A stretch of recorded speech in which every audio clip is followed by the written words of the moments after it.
네, 지난 주말 맨체스터 유나이티드하고 아스날의 경기가 있었죠. 와, 네, 정말 맨유가 진짜 달라졌다라는 생각이 들게끔 굉장히 경기가 맨유가 주도하는 경기인 것을 좀 알 수가 있었어요. 이제 경기 매치 도미넌스를 봐도 맨유가 경기를 압도하는 흐름 자체가 굉장히 더 많았고, 반면에 아스날은 OT 원정에서 좀 고전하는 모습을 좀 볼 수가 있었습니다. 특히 맨유는 지난 시즌에 아모린 감독이 중도 부임을 하면서 팀이 아모린 감독의 이 전술 시스템에 굉장히 잘 녹아들었다, 보기 어려울 정도로 플레이가 애매했었거든요. 그러니까 전술적인 어떤 아이디어나 전술적인 흐름들은 분명히 있는데 선수들이 그 레벨을 못 따라가는 느낌이 좀 있었습니다. 근데 이번 시즌은 이제 앞선에서 거의 4천억 정도 하는 공격진들로 물갈이가 됐잖아요. 그죠? 이 아스날 경기에서 그 맨유의 쿠냐, 은베모가 선발로 나와서 하는 플레이들은 인상적이었습니다. 확실히 지난 시즌에 그 가르나초, 호일론, 지르크지 이런 라인들이 있었을 때와는 달리 아모린 감독이 요구하는 수준의 꽤나 적합한 선수들이 영입된 게 아니었나 라는 생각이 들었는데요. 쿠냐 선수 같은 경우에서는 진짜 개인 혼자서 공을 몰고 돌파를 해서 박스 안까지 몰고 가는 볼캐리 능력이 굉장히 좋았다.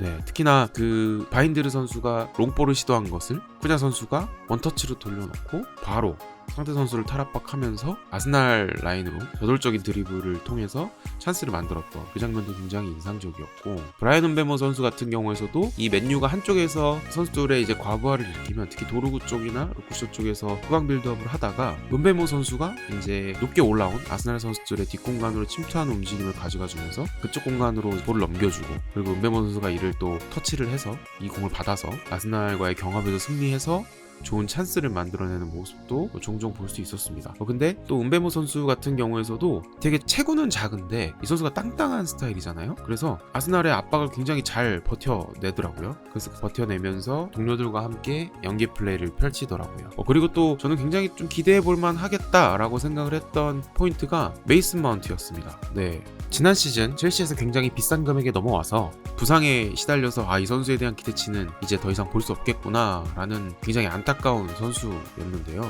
근데 그래도 올 시즌에는 부상이 없다면 좋은 시즌을 보낼 것 같다라고 생각이 들었습니다. 특히나 맨유가 역습 상황에서 마운트가 볼을 탈취를 하고 그 다음에 도루구 쪽으로 돌려주는데 뒤에도 눈이 달린 것처럼 마치 패스를 꺾어주는 모습들, 그런 연계 부분, 그리고 굉장히 또 열심히 뛰어주는 선수다 보니까 그런 부분이 팀에서 에너지 레벨을 올려준다. 마운트 선수를 왜 이제껏 감독들이 좀 이 선수로 활용해봐야겠다라고 생각을 했었는지, 훈련 때 이런 모습이 나왔으니까 아마 그렇겠죠. 선수들이 에너지 레벨이 떨어졌을 때 이 선수가 적극적으로 압박하고 공격에 가담하는 모습들, 또 빈 공간으로 움직여주고 연계해주는 모습들이 이 선수가 그래도 왕년에 했던 창의성이 살아날 수 있을까에 대한 기대감. 그리고 사실 맨유 같은 경우는 세슈코를 영입을 했지만 사실 세슈코 선수 같은 경우에서는 아직까지 조금 더 지켜봐야 되는 부분이 있잖아요. 그죠? 프리시즌을 완전히 치르지 못했고 그 이적 과정에서 아무래도 실전 감각이 좀 떨어져 있는 상황인데, 그런 거 말고도 사실 프리미어리그에 적응을 해야 된다라는 시즌인 걸 감안을 하면 지난번에 아스날전에서 나왔던 이 마운트, 쿠냐, 은베모의 이 3톱 조합이 종종 기용이 돼도 잡을 팀은 잡을 수 있겠다라는 생각이 좀 들었습니다. 물론 아직까지 더 길고 짧은 건 대봐야 아는 프리미어리그지만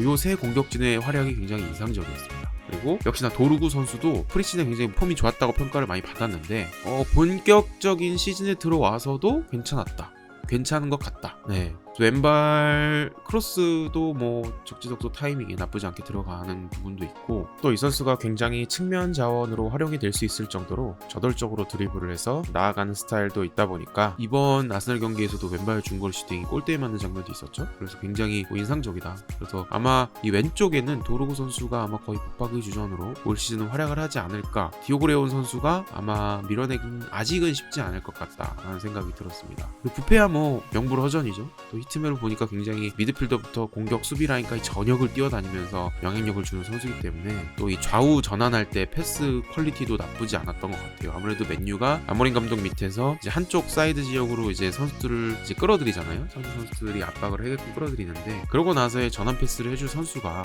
사실 맨유의 중원에는 현재는 사실 창의적인 선수가 브루노 페르난데스 선수뿐이기 때문에 올 시즌에도 브루노 페르난데스 선수는 핵심으로 중원에서 활약을 할 것 같다라고 생각을 하고, 그리고 카세미로도 굉장히 좀 생각보다 좋았던 것 같습니다. 카세미로 선수 역시도 역습 상황에서 바로바로 볼 줄기가 괜찮더라고요. 이 선수를 아무래도 좀 툴을 한정적으로 쥐어주고 나이가 있기 때문에 한 전반에서 후반 한 2-30분까지 활용을 한다는 가정하에 사용을 한다면 그래도 꽤 괜찮은 모습을 보여줄 수도 있겠다라는 생각을 했었고, 확실히 요로도 굉장히 괜찮았고, 이번에는 수비에서 더리우트가 지난 시즌 또 이 선수도 굉장히 부상이 잦은 유리몸 기질인데 그래도 이번 시즌에는 좀 잘 버텨줬으면 솔직히 좀 좋겠네요. 좋은 경기력을 되게 보여줘서 특히 아스날의 요케레스 선수를 공중볼을 굉장히 장악을 했었고, 올라간 양쪽 스토퍼들의 빈 공간 커버도 굉장했다. 네.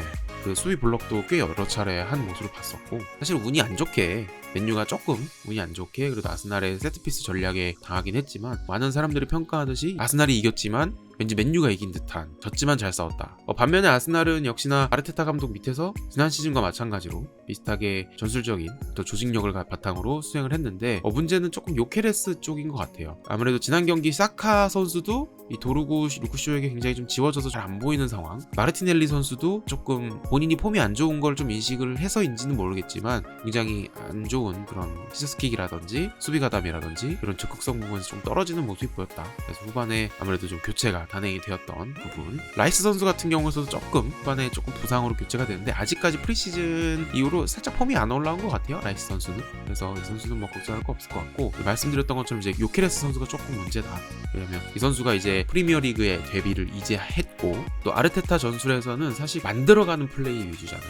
아모림 감독 밑에서 요케레스 선수는 사실 다이렉트하게 상대 선수가 올라온 그 수비 라인을 뒷공간을 굉장히 빠르게 치고 들어가고, 그 스피드와 힘 경합으로 수비 라인을 좀 부수는 역할, 좌우 측면으로 좀 많이 빠지는 역할이었는데, 아르테타의 그 축구에서는 사실 좌우 측면으로 빠지는 플레이를 하기보다는 좀 더 중앙에 머물면서 공격 시 선택지를 좀 넓혀준, 헤딩도 좀 해줘야 되고 선택지를 넓혀주는 역할이다 보니까 아직 조금 적응이 필요한 것 같겠더라고요.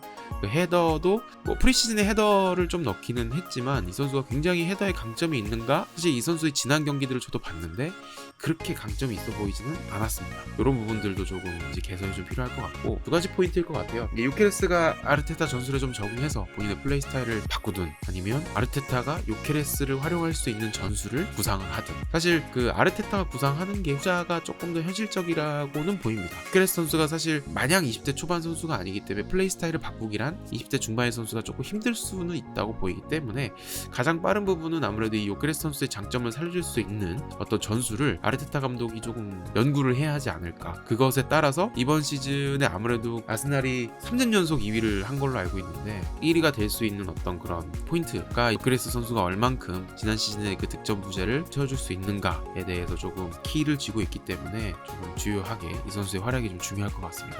맨유전에서 조금 긴장한 것 같다고 보이더라고요. 본인이 좋아하던 그 측면에서 접고 들어가는 상황이 발생을 했는데 그때 이제 드리블이 좀 씹히는 부분도 좀 있었고, 좀 더 지켜보면 좋을 것 같습니다. 이제 한 경기를 치렀고, 제가 봤을 때는 사실상 이번 시즌을 이 선수에게 엄청난 기대를 바라는 것도 욕심일 수도 있다. 그래도 한 시즌 정도 좀 적응을 할 수 있는 기간을 좀 줘야 된다 라는 생각이 좀 듭니다. 이상하리 많지 사실 PL은 다른 리그보다 압박 강도가 굉장히 빠르고 강하잖아요. 그러다 보니까 선수들이 템포에서 조금 적응을 못하는 경우도 좀 있고, 또 그러한 거친 압박에서 본인이 스스로 살아남는 법을 체득을 해야기까지에는 타리그에서 온 선수들은 다 고전을 하는 경우가 대부분인 것 같더라고요. 손흥민 선수도 그랬었고, 요케레스 선수뿐만 아니라 시에시코 선수도 저는 이번에 교체로 나왔을 때는 움직임이 나쁘진 않았습니다. 그래도 진짜 확실히 덩치 큰 선수가 앞에서 싸워주고 떨궈주고 이런 부분은 괜찮았다고 보여지는데, 이제 이 선수도 정교함이 그렇게 있는 선수는 아니라서 아모림 감독 체제에서 이런 롱볼을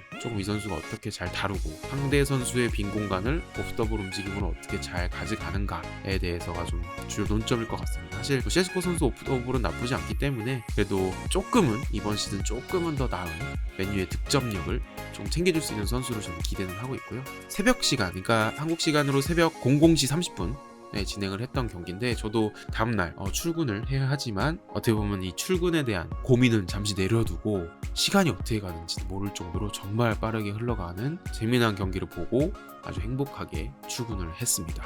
그래서 두 팀 모두 영입된 선수들이 흥미로운 선수들이 많기 때문에 다음 리그 경기도 굉장히 기대가 되는 부분입니다. 네, 여러분들은 그래서 어떻게 이번 경기를 보셨는지, 또 제가 보지 못한 포인트에서 어떤 부분을 또 보셨는지 많은 댓글 부탁드리고, 가시기 전에 좋아요와 구독 한 번씩 부탁드리면서, 지금까지 저는 볼로그의 볼란테였습니다.